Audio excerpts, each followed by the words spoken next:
peserta PPG Batch 1 Pendidikan Agama Islam 2024 LPTK IN Takengon. Materi UKIN-nya yaitu toleransi beragama, model pembelajaran PBL.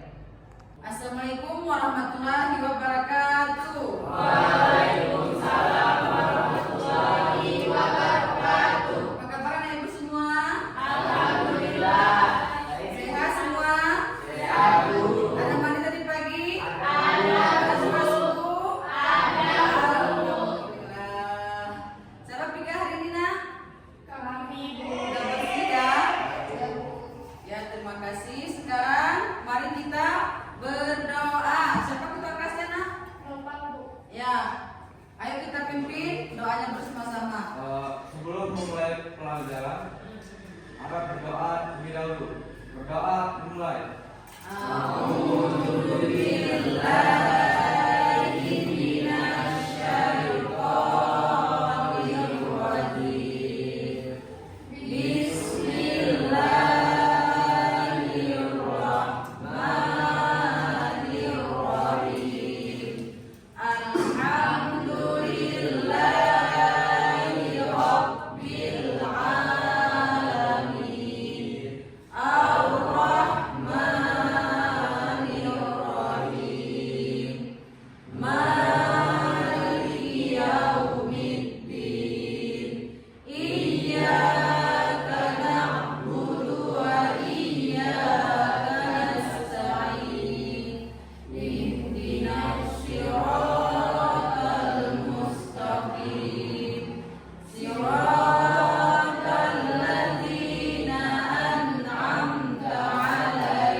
Baik anak-anak, hadir semua hari ini nak? Hadir ya, alhamdulillah. Nah, sebelum kita melanjutkan pembelajaran kita hari ini, masih ingat apa pembelajaran kita minggu lalu nak? Masih, Bu. Tentang apa nak? Menyambut usia bayi. Berarti ada kamu ulang di rumah ya. Sekarang kita belajar tentang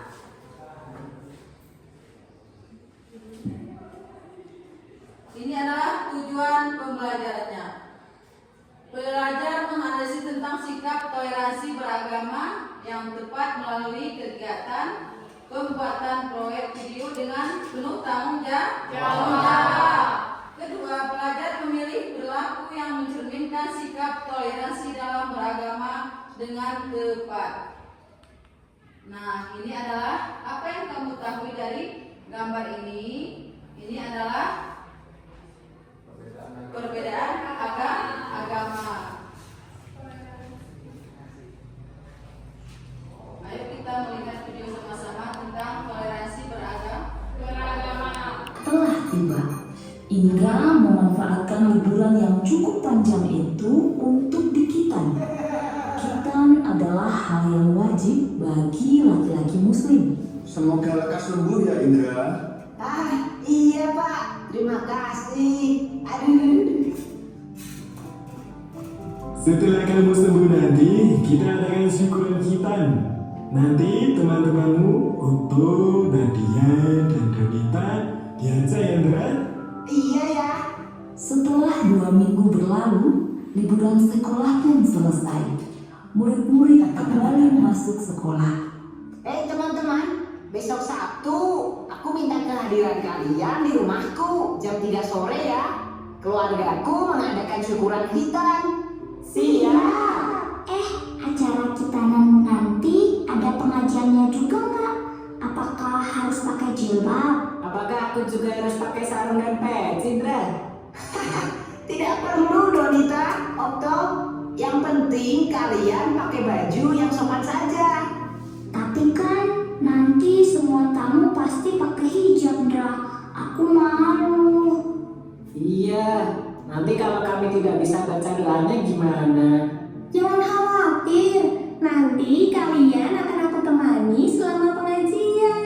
Beneran, tidak apa-apa nih. Tidak apa, kalian kan juga sudah kenal sama ayah ibunya Indra. Mereka baik kok. Oke lah kalau begitu. Hari Sabtu pun tiba. Hari dilaksanakannya syukuran Hitanan Indra. Acara dimulai. Indra melantunkan ayat suci Al-Quran dalam acara khataman tersebut. Nadia juga hadir dengan memakai jilbab. Ia menyimak pengajian tersebut. Sementara itu, Donita dan Okto berada di dekat Nadia. Mereka berdua duduk dengan tenang sambil memperhatikan seluruh rangkaian acara. Tak lama pengajian pun berakhir. Indra menemui teman-temannya. Dia menghidangkan banyak sekali cemilan. Terima kasih buat kehadirannya ya teman-teman. Maaf menunggu lama. Cuma sebentar kok. Hei, semua snack ini aku sediakan khusus untuk kalian. Ayo dimakan. Siap, Dra. Nanti aku habisin. Kalau di Islam, tiap laki pasti sunat ya? Iya toh. Di Islam, khitan hukumnya wajib untuk laki-laki dan dilakukan ketika anak sudah cukup umur. Biasanya sih di umur 3 sampai 10 tahun. Tujuannya agar selalu terjaga kebersihannya demi sahnya pelaksanaan ibadah harian. Oh gitu ya. Mereka terus asik mengobrol selepas pengajian hingga tiba-tiba Kak Indra. Dek Zahra baru datang ya? Sini Dek, kakak kenalin sama teman-teman Kak Indra. Perkenalkan teman-teman, ini Zahra, adik sepupuku. Nah, Dek Zahra, ini namanya Kak Okto. Kalau ini namanya Kak Nadia. Nah, kalau yang satu ini namanya Kak Donita. Halo kakak-kakak, namaku Zahra. Kok Kak Donita gak pakai hijab? Kau tuh juga gak pakai sarung dan peci? Ini kan acara pengajian. Zahra aja yang kecil pakai hijab kok. Aduh, itu begini deh. Kalau Zahra gak mau pakai hijab, Mama pasti bilang nanti Allah gak akan sayang sama Zahra. Jadi nanti Allah pasti juga gak akan sayang sama Kak Donita loh. Atau kakak mau pinjam jilbabnya Zahra? Aduh. Zahra ini ada-ada saja. Itu karena Kak Donita dan Kak Okto berasal dari latar belakang agama yang berbeda. Nah, Zahra, perhatikan cerita Om ya. Di Indonesia ada 6 agama dan berbagai kepercayaan yang berbeda-beda. Ada Islam, Protestan, Katolik, Buddha, Hindu, dan Konghucu. Setiap agama punya aturan masing-masing, tidak bisa disamakan. Ada juga berbagai kepercayaan yang bersumber dari kearifan lokal yang tersebar di seluruh Indonesia. Walaupun kita berbeda-beda, kita harus saling menyayangi dan menghormati satu sama lain. Tradisi menutup kepala ada di beberapa agama dan kepercayaan, bukan hanya di Islam saja. Dalam tradisi Islam, pemakaian jilbab untuk perempuan memang dianjurkan. Namun, kita tidak boleh memaksa orang lain untuk mengikuti sesuai agama kita. Ini yang namanya toleransi. Contohnya saja, Kak Donita dan Kak Otto tidak perlu memakai baju muslim seperti kita. Zahra mengerti. Seperti pelangi ya.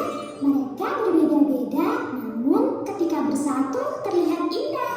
Dek Zahra memang pinter. Sapa dulu kakaknya.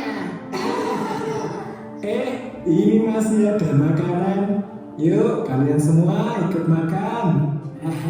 Siap Om Nur.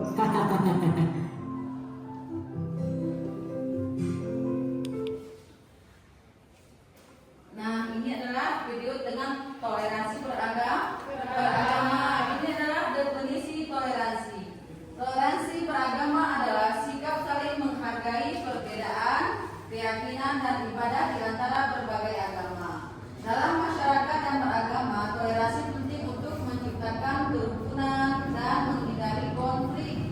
Setiap individu memiliki hak untuk beragama dan beribadah sesuai kepercayaannya tanpa diskriminasi atau paksaan. Sikap ini menekankan penghormatan, bukan sekedar penerimaan perbedaan. Coba lanjut nak. Melainkan juga bekerjasama demi kebaikan bersama.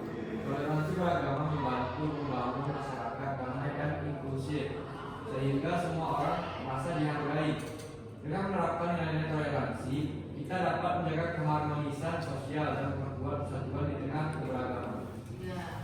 Ini adalah sebab turunnya surat Al-Kafirun. Surat Al-Kafirun surat ke-109 diturunkan di mana? Mekah, dan memiliki beberapa sebab turunnya penting antara lain. 1. Penolakan terhadap penyembahan berhala. Surat ini diturunkan sebagai jawaban tentang terhadap tuntunan kaum kafir Quraisy yang ingin Nabi Muhammad SAW untuk berkelompok dengan menyembah berhala. Kedua, coba nak. Surat ini menegaskan bahwa umat Islam tidak akan pernah menyembah selain Allah. Terus 3. Penegasan identitas Islam. Surat ini berfungsi untuk menegaskan identitas dan keyakinan umat Islam terhadap keesaan Allah. Lanjut nak. Nomor 4. Dalam konteks masyarakat Mekah yang banyak menyembah berhala, surat ini menggarisbawahi komitmen untuk Islam untuk tetap berpegang pada iman mereka. Ya, lanjut. Peringatan bagi kaum kafir. Surat ini juga memberikan peringatan kepada orang-orang kafir mengenai perbedaan yang jelas antara orang beriman dan orang kafir. Ini menunjukkan bahwa ada konsekuensi dari penolakan mereka terhadap ajaran Allah. Membina keteguhan iman dalam situasi sulit yang dihadapi Nabi Muhammad dan pengikutnya. Surat ini berfungsi untuk memperkuat ketahanan iman umat Islam dan memberikan semangat mereka untuk tetap teguh pada keyakinan mereka. Ya, terima kasih. Dan ini manfaat toleransi beragama. Pertama, toleransi beragama memiliki peran penting untuk menjaga kerukunan dan keharmonisan sosial di masyarakat. Dengan adanya sikap toleran dan perbedaan keyakinan tidak menjadi pemicu konflik, melainkan sumber kekayaan budaya dan kerjasama.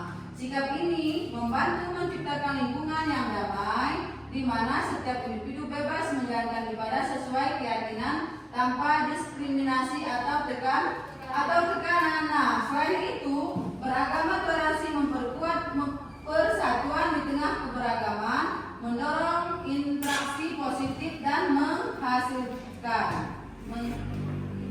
Terus lanjut nak, yang tengah.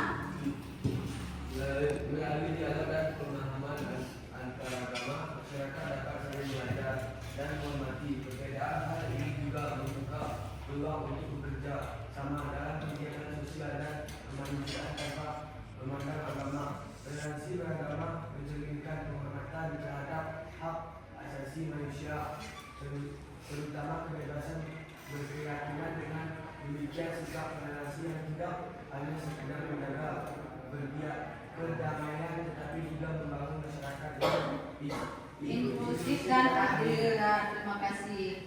Nah, ini adalah Ayo kita baca dan hafalkan. Ini adalah ayat surat Al-Kafirun. Ayo kita semua baca sama-sama. Bismillahirrahmanirrahim.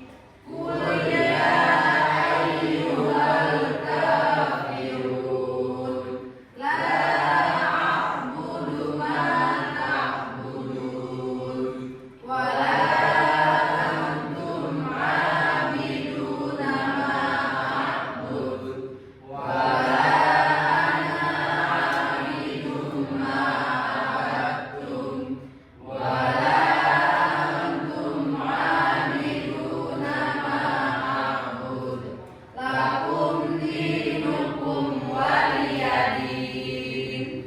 kita harus menghafalkannya. Nah, sekarang dari ibu penjelasan tadi sudah mengerti semua? Sudah, Bu. Semangat? Semangat. Sudah mengerti semua? Ya, sekarang kita masuk ke kerja kelompok.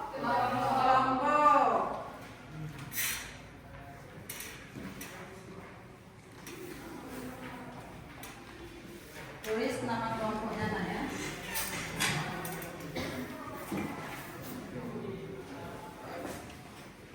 Yang dikenal di sini nama-nama agamanya.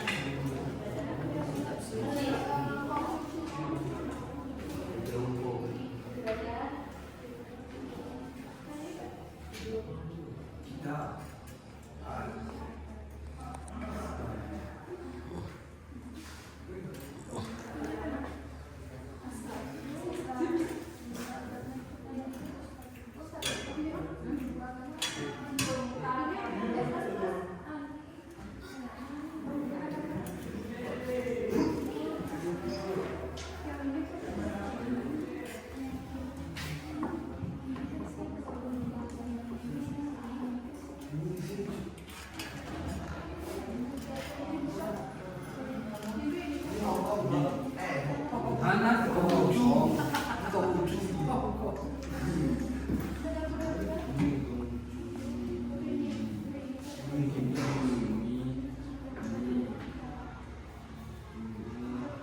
Bukan musik.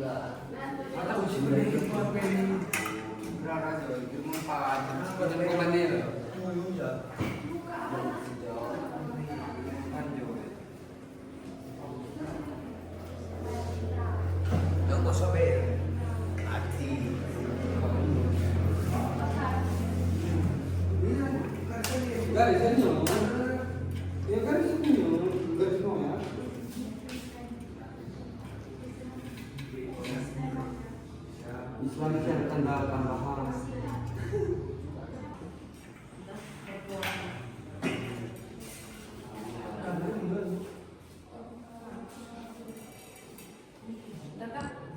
Udah siap anak-anak?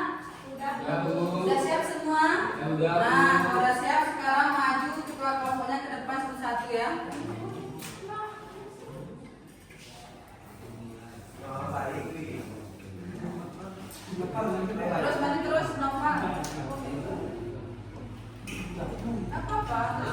sudah. Anda terus.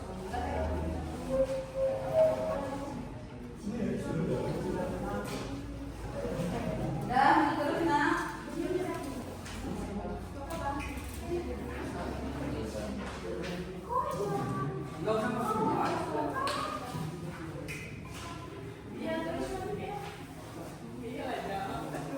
Nah, maju terus. Bapak maju terus.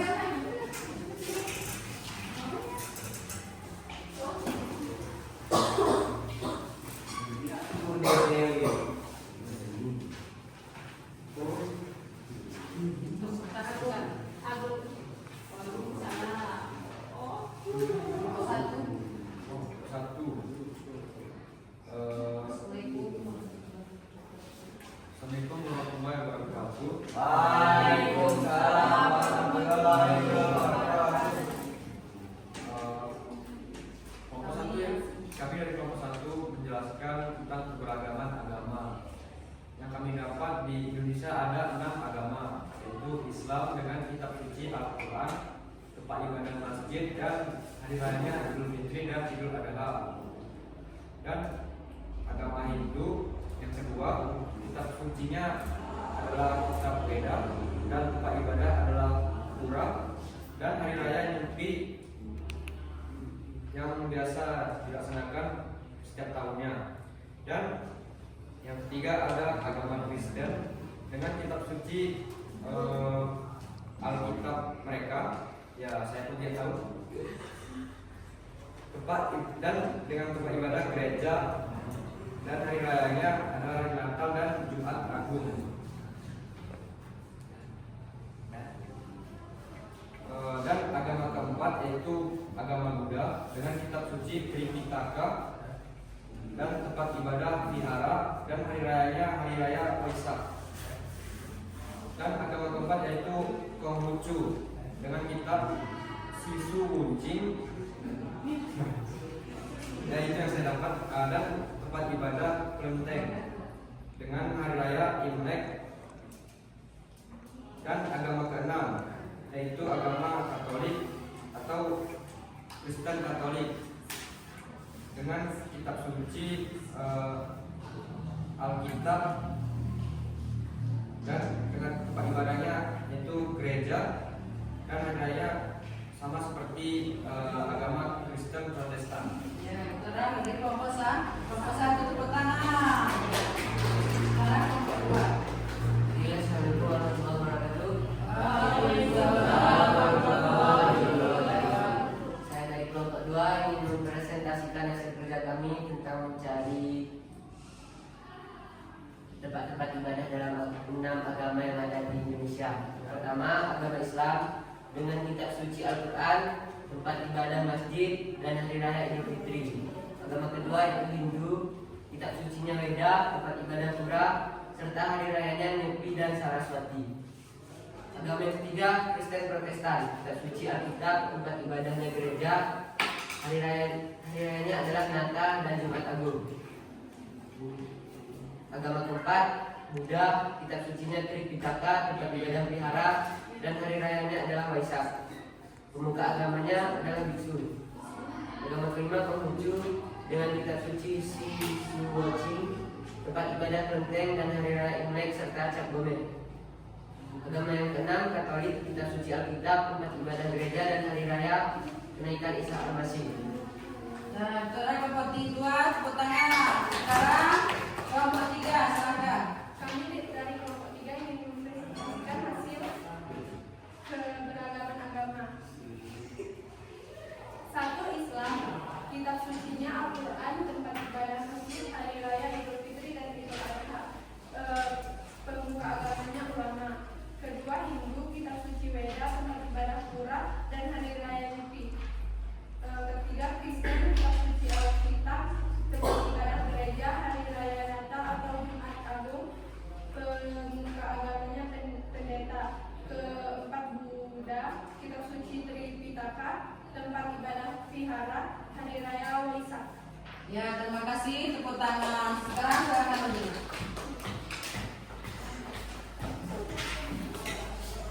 Nah, Nah, sekarang anak ibu masuk ke proses ya. Ini adalah akan menjadi nilai kalian ya.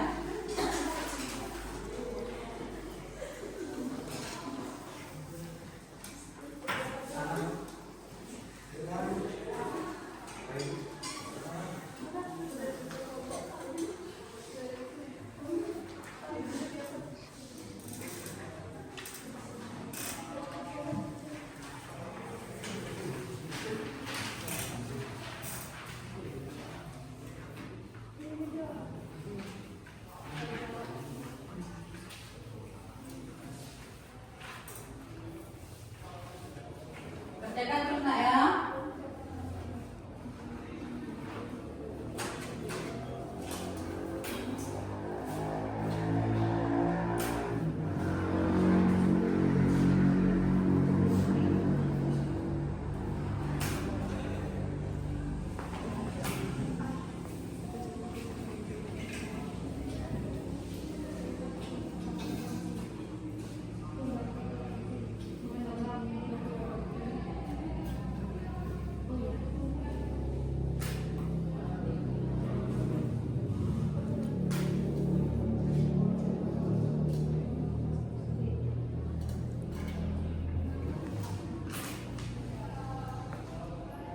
Sudah turun.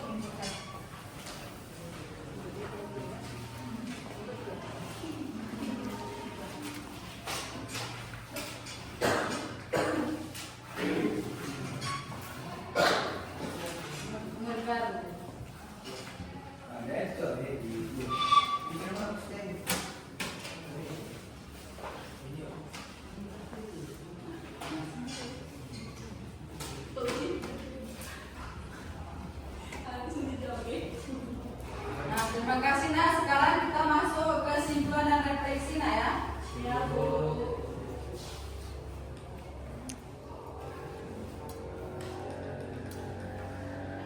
Nah, sekarang nak baca kesimpulannya bagaimana?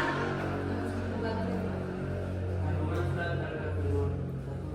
Keteguhan dan keyakinan umat Islam harus berpegang teguh pada keimanan kepada Allah SWT tanpa kompromi dengan ajaran atau ibadah agama lain. 2. Penolakan terhadap sinkretisme. Islam menegaskan bahwa umat Islam tidak akan menyembah apa yang disembah oleh kaum kafir dan sebaliknya. Nah, ini adalah kesimpulan pada kita hari ini. Nah, sekarang kita sebelum pulang seperti biasa, mari kita berdoa. Coba pimpin nak.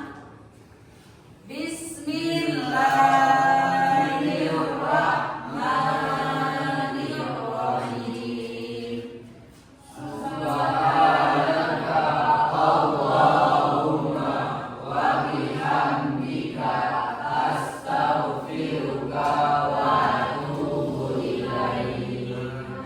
Baik anak-anak, cukup dulu belajar kita hari ini.